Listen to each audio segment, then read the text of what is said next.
Halo teman-teman, sembari kita menunggu Wukong Season 4 rilis, kali ini saya akan membahas sebuah serial donghua mengenai seorang anak jenius dalam seni bela diri. Tanpa berlama-lama langsung saja ke ceritanya.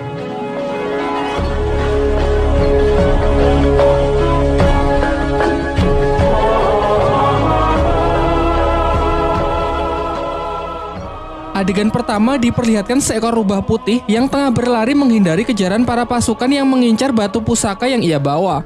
Namun karena sudah terkepung, rubah tersebut memutuskan untuk meledakkan dirinya sendiri. Scene beralih ke sebuah rumah yang memperlihatkan seorang pria bernama Li Xiaowu yang tengah mabuk-mabukan. Hal ini karena pada 6 tahun yang lalu ia gagal mengalahkan petarung dari klan lain dalam sebuah turnamen antar klan yang membuatnya depresi selama bertahun-tahun. Putranya yang masih kecil bernama Lindong berlari keluar sembari mengingat masa lalu dari sang ayah pada 6 tahun silam. Pada waktu itu, ayahnya bertanding di final turnamen melawan Ling Langtian, seorang petarung yang terkenal sangat kuat dari klannya. Namun ayahnya yang memikul harapan besar sayangnya bisa dikalahkan hanya dengan sekali serangan saja.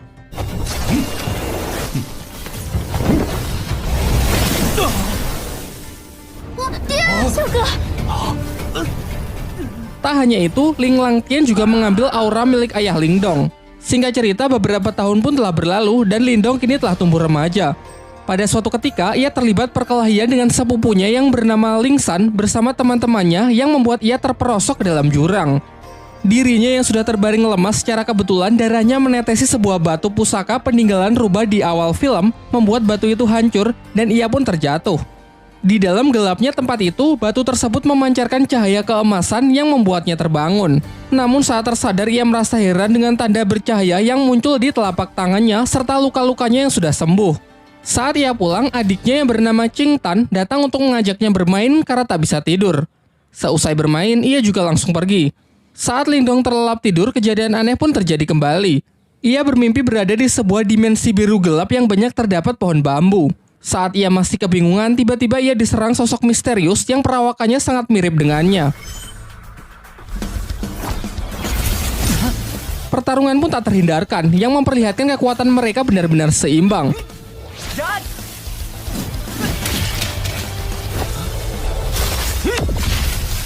Di pagi harinya saat ia terbangun, ia dikagetkan dengan suara adiknya yang berteriak dari luar. Ternyata kelompok Ling San datang dan mengganggu Qing Tan untuk merebut rumput obat yang ia bawa. Lindong yang bergegas datang mencoba melindungi adiknya dari anak-anak berandalan tersebut.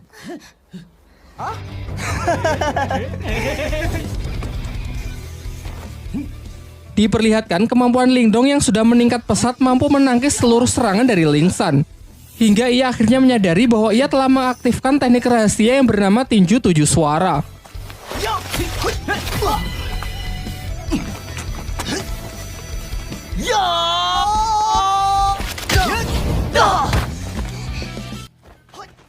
Untung saja pertarungan yang semakin serius itu akhirnya dapat dihentikan oleh kakak Ling San yang diketahui bernama Lin Hong.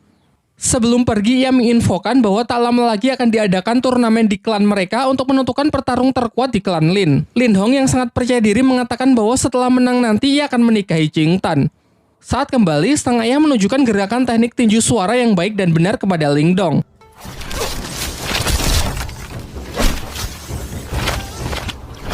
Ia pun berjanji akan melatih Lindong menggunakan berbagai teknik lainnya guna mempersiapkan diri untuk mengikuti turnamen. Di malam harinya, tiba-tiba Lindong melihat Qing Tan yang menggigil kedinginan karena auranya yang keluar tak terkendali. Secara mengejutkan, tanda cahaya di tangan Lindong menyerap aura dari adiknya tersebut dan mengubahnya menjadi 3 mutiara. Berkat itu, keadaan Qing Tan pun mulai membaik.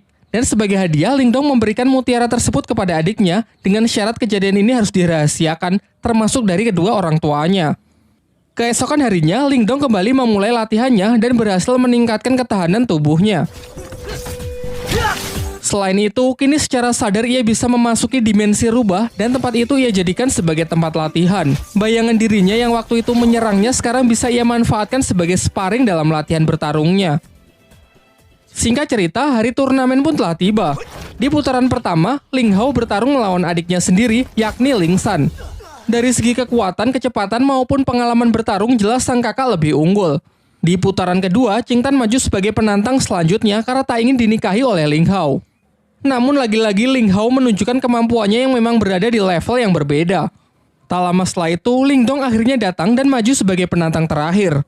Dalam pertempuran itu, semua dibuat sangat terkejut melihat peningkatan kekuatan tempur Ling Dong, ditambah lagi ia mampu menggunakan teknik tinju 7 suara. Belum lagi peningkatan durability-nya yang mencapai level tinggi dapat menahan seluruh tekanan yang diberikan oleh Ling Hao. Tak hanya mampu menangkis seluruh serangan dari lawannya, Ling Dong yang mampu mempraktekkan latihannya di dalam dimensi lain dapat melancarkan serangan-serangannya yang secara akurat membuat Ling Hao sangat kewalahan.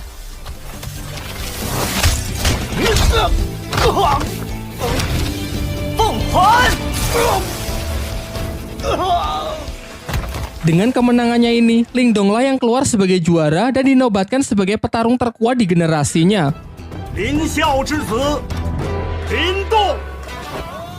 Setelah turnamen berakhir, kakek Ling Dong selaku ketua klan Lin menjelaskan kepada kedua putranya bahwa dua klan tetangga, yakni klan Lei dan klan Xin akan bergabung melalui pernikahan anak-anak mereka. Hal ini lantas membuat kedua klan tersebut kini menjadi beraliansi. Kemudian ia juga memberitahukan mengenai turnamen antar klan berikutnya, yaitu perburuan hewan langka yang masih dirahasiakan. Pembicaraan pun ditutup dengan sang ketua klan yang menyuruh agar anak mereka berlatih lebih keras lagi demi mempersiapkan turnamen selanjutnya. Sementara itu, ketua klan Lei juga mempersiapkan putranya yang bernama Lily untuk mengikuti turnamen antar klan tersebut. Kekuatan dari Lily ini sangat dibanggakan oleh sang ayah karena ia telah menguasai ketahanan tubuh level atas yang siap mengalahkan petarung-petarung dari klan Lin. Singkat cerita, turnamen antar klan pun digelar. Di sini ayah Ling Dong memberitahu putranya bahwa pertandingan kali ini adalah perburuan hewan langka. Dan Ling Dong diharuskan menaklukkan hewan langka yakni singa api yang terkenal sangat buas. Namun aturannya tak perlu sampai menangkapnya. Karena Ling Dong hanya perlu mengambil sisik yang berada di ujung ekor hewan tersebut agar bisa menyelesaikan pertandingan kali ini. Diperlihatkan semua peserta pun telah berkumpul termasuk putra dari tuan rumah yakni bernama Wu Yun. Di awal-awal saja ketegangan sudah terjadi di antara para peserta karena Lily yang terlalu menyombongkan dirinya. Singkatnya aturan pun dibacakan di mana mereka harus mendapatkan sisik singa api agar bisa memenangkan pertandingan dan dilarang keras untuk berusaha saling membunuh satu sama lain. Ketika Ling Dong bersama adiknya berusaha menemukan singa api, ternyata Lily bersama timnya berhasil menemukannya terlebih dahulu. Namun mereka terlihat kesulitan menaklukkan hewan buas tersebut. Sementara itu dari kejauhan, Ling Dong hanya mengamati mereka dan menunggu kesempatan yang tepat untuk bertindak. Sampai muncullah dari belakang tim Wu Yun yang menawarkan kerjasama. Wu Yun berencana menyerang si singa api saat hewan itu sudah kehabisan tenaga akibat pertarungannya melawan tim Lily. Merasa hal ini cukup menguntungkan, Ling Dong pun sepakat dengan rencananya dan bersedia menjalankan kerjasama tersebut. Setelah menunggu momen yang tepat, mereka pun bersama-sama menyerang tim Lily. Ling Dong menyuruh Wu Yun untuk fokus kepada si singa api, sementara ialah yang akan menghadapi Lily.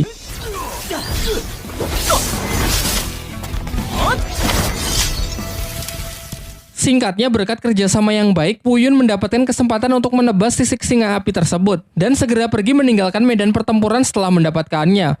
Sayangnya Wu Yun yang terlalu senang akhirnya lengah dan masuk ke dalam jebakan Lily yang sebenarnya sudah disiapkan untuk menangkap si singa api.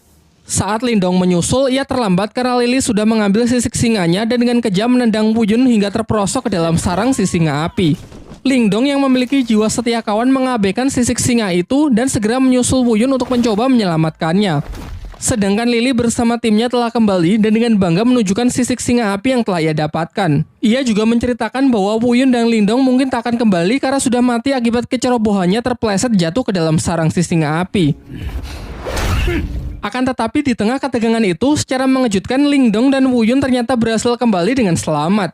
Tetapi Lily tetap yakin kalau ialah pemenangnya karena telah membawa sisik si singa api. Di sini semuanya dibuat kembali terkejut melihat Ling Dong dan Wu Yun yang justru membawa dua anak singa api. Kemudian Ling Dong menceritakan mengenai kejadian yang sesungguhnya, mengenai Lily yang sudah melanggar aturan dengan berusaha membunuhnya. Tapi setelah masuk ke dalam sarang singa api, di sana mereka malah menemukan dua anak singa api yang terlantar karena induknya mati setelah sisiknya diambil. Karena merasa kasihan, akhirnya mereka pun sepakat membawa dua hewan tersebut. Kini telah diputuskan bahwa ketiganya berhasil menyelesaikan pertandingan ini dengan baik. Namun tetap saja hanya akan dipilih satu pemenang di mana mereka diharuskan bertarung untuk menentukan siapa yang terkuat dan layak mendapatkan gelar Raja Pemburu. Akan tetapi ketua dari klan Lei yang sangat menginginkan bayi singa api yang merupakan hewan sangat langka, ia pun mengusulkan untuk membuat taruhan dengan pertarungan anak-anak mereka. Kesepakatannya, jika ketua Lei menang, maka bayi singa Ling Dong akan menjadi miliknya. Dan jika ia kalah, ia bersedia menyerahkan pabrik kayu milik klannya. Pernyataannya ini sontak membuat semuanya sangat terkejut karena pabrik kayu adalah aset yang sangat berharga milik klan Lee dan ia mau bertaruh demi bayi singa tersebut. Sempat terjadi kekhawatiran karena kepercayaan diri dari ketua Lee ini bukan tanpa alasan. Putranya tersebut memanglah terkenal memiliki kemampuan di atas rata-rata dari anak-anak lain. Namun Lindong menepis kekhawatiran itu dan siap menerima tantangan yang dilemparkan. Singkat cerita, pertarungan mereka pun dimulai. Di awal, Lily dengan bangga menunjukkan kalau dirinya telah mencapai kekuatan tingkat Yuan duniawi. Namun Lindong juga menunjukkan level yang sama dengan Lily yang membuat semuanya sangat terkejut. Terungkap bahwa ternyata kemarin sebelum berangkat turnamen, sang ayah memberi Lindong Mutiara Yin, yaitu semacam pil penambah aura. Diperlihatkan dalam pertarungan itu mereka pun saling menyerang dan menangkis. Mungkin karena masih belum terbiasa dengan kekuatan barunya, Lindong nampak masih kesulitan saat mengatur pola serangannya. Akan tetapi lambat laun ia berhasil mengendalikannya semakin baik untuk bisa mengimbangi Lily. Sampai ketika Lily menambah kecepatannya, barulah terlihat kembali Lindong yang dibuat kewalahan. Dengan peningkatan kekuatan yang signifikan serta teknik rahasia petir dari klannya yang tergolong tingkat atas, Lily terus melakukan pressing membuat lawannya hanya bisa bertahan. Lindong yang masih belum menyerah mencoba menyelaraskan kedua tangannya untuk menangkis dan menyerang, yang nampaknya lumayan efektif. Sedangkan Lily yang sudah terlampau kesal berniat mengakhiri pertarungan dengan sebuah teknik serangan super kuat yang mematikan. Bahkan ia sempat mendapatkan peringatan bahwa ini bukanlah pertarungan hidup dan mati. Merasa bahwa Lily tak akan menghentikan serangannya, Lindong pun segera merapalkan beberapa segel tangan untuk merilis teknik yang disebut gerbang ajaib demi mengatasi serangan yang mematikan tersebut. Dan benar saja, teknik yang digunakan Lindong telah ia upgrade ke level 2 sehingga tidak hanya mampu menghalau serangan dahsyat dari Lily, juga cukup kuat untuk menghempaskannya dan membuatnya tak sanggup untuk bangkit kembali. Dengan kekalahan putranya tersebut, dengan kesal dan terpaksa ketua klan Lee pun harus rela menepati janjinya untuk menyerahkan pabrik kayu miliknya. Lanjut ke bagian 2.